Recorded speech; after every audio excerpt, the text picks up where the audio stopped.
دغه ماشوم به تاسو لیدلی وي ماشاءالله ډیر زیات مشهوره شو او په میډیا کې په هر ځای کې د ده یادونه کیږي چې ډیر تکړه ده ماشاءالله په حساب کې او سم داسې کالکولیټر غوندې د ریاضي حساب کوي. نو دلته اوس موږ نابغه ویلی شو هوښیار ده دی ذهین ده او که نه ده. راځئ دغه موضوع باندې نن انشاءالله یو څه بحث وکړو چې دا څنګه امکان لري او مشورې داسې ماشوم ته موږ څه ورکولی شو د فامیل ته او همدارنګه تعلیمي اداراتو ته. له هر څه نه مخکې موږ تاسو هوښیار انسان چاته ویلی شو؟ هوښیار انسان هغه چاته ویلی شو چې فکري او ذهني وړتیا یې ډیره زیاته وي. یعنی ذهنا او فکرا دا انسان د ډیرو کارونو وړتیا ولري، ډیر وخت کار وکولی شي او ډیر ښه کار وکولی شي. ذهن بالکل برابر وي، توازن برابر وي. داسې نه چې یو دم کله ناکله په جذباتو کې اسمان ته وخیځي، کله یو دم کته شي، کله په هیڅ نه پوهېږي، کله وایي دماغ کار نه کوي، کله وایي زه اصلا په څه پوهېږم. نه، دی فکري وړتیا لري، توازن برابر وي، بیلنس. دی کوم مشکل نه لري، کوم ډپریشن نه لري او دی په سمه توګه باندې فکر کوي، په سمه توګه باندې د یو څه شي تحلیل کولی شي. دویمه خبره دا د دې هوښیار کس لپاره یو چاته موږ چې نابغه ویلی شو، مهمه ده چې د کې به د نوښت او د نوي شي پیدا کولو، یعنی د نوي فکر کولو، د تخلیق، دا وړتیا به هم په ده کې موجوده وي. نابغه هغه چاته ویل کیږي چې په هغه کې د نوښت استعداد موجود وي. یعنی دی د تل لپاره فکر کولی شي، یو نوي شي کې فکر وکړي، د یو نوي شي په اړه باندې سوچ وکړي، یو نوی شی جوړ کړي په خپل ژوند کې، یو نوی کار وکړي، کاروبار وکړي. صحیح شوه؟ داسې نه چې څنګه خلک روان دي دی هم هماغه رقم روان ده. کوم خلک چې نور کارونه کوي دی هم هماغه رقم عادي غوندې په خپل ژوند کې روان ده. نه، نوښتګر وي، نوي نوي کارونه په خپل ژوند کې وکړی شي، ناشنا لاسته راوړنې په خپل ژوند کې ولري، نو هغه ته بیا موږ نابغه ویلی شو. بله مهمه خبره، نسبتا پوهه یې له نورو خلکو، له عامو خلکو څخه ډیره وي. موږ نابغه هغه چاته ویلی شو چې د هغه پوهه، ځیرکتیا، استعداد او مهارتونه نسبتا له ډیرو خلکو نه هغه زیات وي. یعنی عامو خلکو کې موږ تاسو چې څومره پوهه وینو که نه، نسبتا له نورو خلکو نه، له عامو خلکو نه، له اکثریت خلکو نه د ده پوهه زیاته وي. صحیح شوه؟ د ده علم زیات وي، د ده مهارتونه زیات وي، د ده تجربې زیاتې وي. هغه انسان ته موږ نابغه ویلی شو. نو دا تاسو یو د تعریف په شکل کې هم زده کولی شئ چې نابغه هغه چاته ویل کیږي چې دغه فکري او ذهني وړتیا زیاته وي، نوښتګر وي او همدارنګه نسبتا له نورو خلکو نه پوهه او تعلیم زیات وي. صحیح شوه؟ راځو دې خبره ده چې آی کیو دا څه ته وایي؟ دا هم ځیرکتیا ته وایي، پوهې ته وایي. دا یو ډیره مهمه او مشهوره اصطلاح ده په دنیا کې. حتی په دې کې ټیسټونه کیږي، یعنی د یو انسان معلوموي چې تا ذهني ځیرکتیا او هوښیارتیا څومره کچه ده، په څومره اندازه کې ده. انټلیجنس ورته وایي که نه، د انسان څومره یعنی هوښیار ده، څومره تیز ده او څومره دی پوه ده، څومره دی یو شي ته متوجه کیدلی شي. نو دا یو ډیر مهم شی ده په دنیا کې. نابغه اوس موږ تاسو د آی کیو په اصطلاح باندې چاته ویلی شو چې د هغه استعداد او وړتیا او تیزوالی د ذهني لحاظه 140 درجې نه هم زیات وي. یعنی حتی په دې کې انسټیټیوټونه دي، لابراتوارونه دي، مرکزونه دي، متخصصین دي، پیسې هم اخلي په دنیا کې که نه. هغه دا معلوموي چې ته څومره هوښیار یې، څومره ځیرک یې، څومره تیز یې، ستا ذهن څومره تیز ده. په دنیا کې حتی ملکونه او هیوادونه دا هم کټګوري کې ویشل شوي دي. افغانستان تقریبا شاوخوا 85 نمبر کې راځي. یعنی 85 نمبر کې افغانستان راځي چې د دوی ذهني، د خلکو ذهني وړتیا یې 85 ته راکته شوې ده. صحیح شوه؟ په دې کې په اول نمبر فکر کوم چې راځي هغه هانګ کانګ ده. د هانګ کانګ خلک ډیر هوښیار دي، ډیر تیز دي، ذهني وړتیا قوت ډیر زیات، ذهنا ډیر قوي دي، ډیر پوه دي. صحیح شوه؟ نو هر هغه انسان چې د هغوی 140 درجې د یو انسان د هغه تیزوالی د ذهن تیز وي، زیات وي، نو هغه ته نابغه ویل کیږي. خو که د دې نه کم شو، علمي لحاظ هغه ته نابغه نه ویل کیږي. خیر دې فایده څه شی ده؟ صحیح شوه. که څوک پوښتنه وکړي څه فایده ده د دې آی کیو او د دې 140 درجې، د دې فایده دا ده چې دلته به که چېرته دا زیات شي که نه زمونږ دا خلک ذهني وړتیا یې ښه شي، پوهه یې زیات یعنې ځیرک واوسېږي، هوښیار واوسېږي، تیز واوسېږي، نو دلته به زمونږ هیواد پر مخ باندې ولاړ شي، د خلکو ژوند به ورسره ښه شي.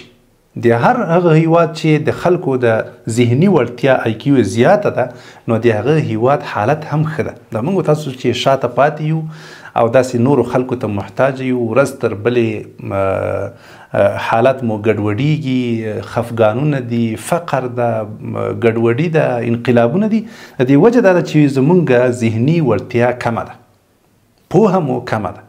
که دا زیاته وای، ذهنونه زمونږ قوي وای، تیز وای، زیرک وای، هوښیار وای، نو موږ به دغه رقم شاته نه پاتې کېدلو او نه به زمونږ دا حالت دغه رقم ته بد و، بلکې زمونږ به ډېر یو ښه حالت درلودی. وخت چې ستا ذهن سم کار وکړه، ستا ژوند بدلیږي، ورسره ستا کاروبار ورسره پرمختګ کوي، ته ورسره مخکې ځې، بالاخره وطن پر مخ باندې ځي او ترقي کوي. هر هغه چا چې زیرکتیا یې زیاته وي، نابغه وي، د هغه ژوند به بهتره کیږي، د هغه ژوند به ښه کیږي، هغه په ژوند کې پرمختګ کوي، مالداره کیږي، به د هغه په ژوند کې سهولتونه وي، د هغه په ژوند کې به تشویشونه او لهجې او جنجالونه کم وي.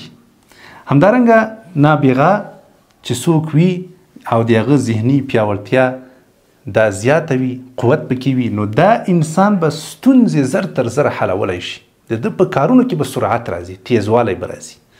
د تاسو وینئ که نه ځینې خلک کلونه تیر شي په یو کاروبار کې. دا چې ما مکتب خلاص کړی دی، یو شاوخوا مې پوښتنه وکړه په یو ځای کې یو چا مکتب خلاص کړی دی، 7 کاله یې کېږي. څومره وخت؟ 7 کاله یې کېږي، د ده اوسه پورې خپل مصارفات نه دي پوره کړي. دا مې یو مکتب نه معلومات وکړل، سبحان الله، ګټه خو لا پرېږده، خپل مصارفات یې نه دي پوره کړي. دا څه وجه ده چې دلته ستونزو صحیح حل نه ده راوتلی، په کارونو کې سرعت نه ده موجود، په سمه توګه باندې ستونزې نه دي حل شوي. یعنې هوښیار انسان چې د هغه زیرکتیا زیاته وي، فایده یې دا ده چې دی به ستونزې په ډېره ښه طریقه او ډېر زر تر زره حلولی شي.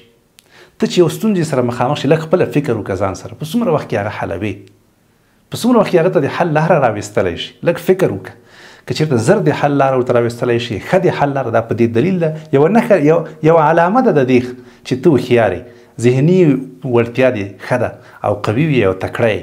او که چېرته کلونه میاشتې تېرېږي او ته بیا هم هماغه رقم په بد حال او خاک د سر څنګه چې وایي پارسیوانان، ته بیا هم په همغه حالت کې، نو مطلب دا چې دا ذهني وړتیا دې کمه ده، ټیټه ده، ځکه ستا حالت دغه رقم ته ده. صحیح شوه. زمونږ له سمیع الله جان چې دا تاسو یې عکس ولیده، سمیع الله ماشوم ده، موږ ورته ښه ژوند غواړو، الله دې ورته ښه ژوند ورکړي. امید ده چې انشاءالله دی په دې ژوند په دې نورو برخو کې هم پرمختګ وکړي. صرف نابغه موږ دې چاته نشو ویلی چې دی فقط په یو شي کې پوهه ولري او زر تر زره هغه نتیجه تاته درکړي، لکه د کالکولیټر غوندې. دې ته موږ نابغه نشو. نابغه هغه دا به آینده کې ثابته شي انشاءالله چې سمیع الله جان نابغه ګرځي او که نه ګرځي. نابغه هغه چاته ویل کېږي چې هغه ښه ژوند ولري، ښه ژوند جوړ کړي، د خلکو لپاره ډېر یو بهترین انسان واوسېږي او ستونزې زر تر زره خپلې حل کړي او په کوم شي کې چې دی تللی په هغه کې صحیح وړتیا ولري او ډېر زر تر زره په هغه کې پرمختګ هم وکړي. نو دا به آینده ژوند بیا انشاءالله موږ تاسو ته وښیي چې دی کوم ځای ته رسېږي. مشورې زموږ دا دی چې داسې ماشوم ته باید ښه چاپېریال، ښه محیط، تعلیمي محیط باید ورته مهیا شي، د دې لپاره چې د ده دغه استعداد ضایع نه شي. دا کوم پوهه چې دا لري ماشوم، الله دې د ده په ژوند کې برکت واچوي، دا د دې لپاره چې دا ضایع نه شي. دا که عادي نورو ماشومانو سره په صنف کې ناست دي د افغانستان، نو دا به څه شی زده کړي له هغوی نه، یا چېرته په دولتي مکتب کې ناست دي، دا بیچاره به څه پرمختګ وکړي او څه به پر مخ باندې لاړ شي. او حالت خو موږ تاسو ته معلوم ده.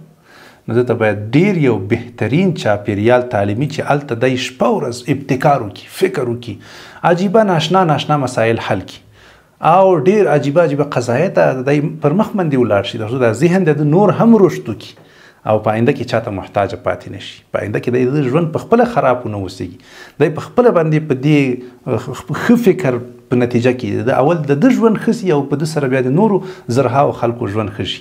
لکه تاسو ګورئ که نه، موږ تاسو ویلی شو عزیزي صاحب چې د عزیزي بانک یې جوړ کړی، څومره یو پوی او تکړه انسان ده ماشاءالله. ده ته موږ نابغه ویلی شو، تاسو فکر وکړئ چې د سره د څومره خلکو ستونزې به حل شي او څومره پر مخ باندې ماشاءالله تللی ده، څومره پرمختګ به ورسره راشي. دې ته ویل کېږي نابغه. ملاتړ باید وشي مالي لحاظه، او همدارنګه هڅونه باید وشي. د ماشوم باید وهڅول شي، باید تشویق شي، نه صرف په ګلانو باندې او نه صرف په میډیا او په چایچکو باندې نور شیونو باندې، بلکې باید د مالي لحاظه ملاتړ وشي. دی باید لوړې زده کړې وکړي او دا ماشوم انشاءالله روښانه آینده به ولري او د انشاءالله ډیر د امت او د افغانانو په خیر باندې به انشاءالله تمام شي. مهمه دا ده چې ضایع نشي او څومره چې هم چې ښه فرصتونه یې انشاءالله دته ورکړل شي، اختیارات ورته ورکړل شي او داسې ځای ته لاړ شي چې انشاءالله دا یې وړتیا ولري. اول ته ورځ تر بلې دی رشد وکړي، هم ذهني لحاظه او هم علمي لحاظه.